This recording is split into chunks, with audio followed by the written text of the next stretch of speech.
guys, I'm Megan with WTI, and I wanted to share with you my thoughts on the BlackShark V2X gaming headset by Razer.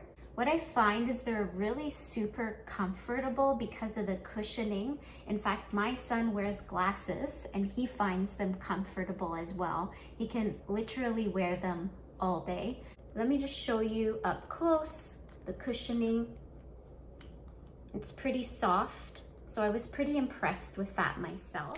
So right now I am currently using the mic from the headphones to record the voiceover for this shot so that you can have a better idea of the sound quality that the mic produces.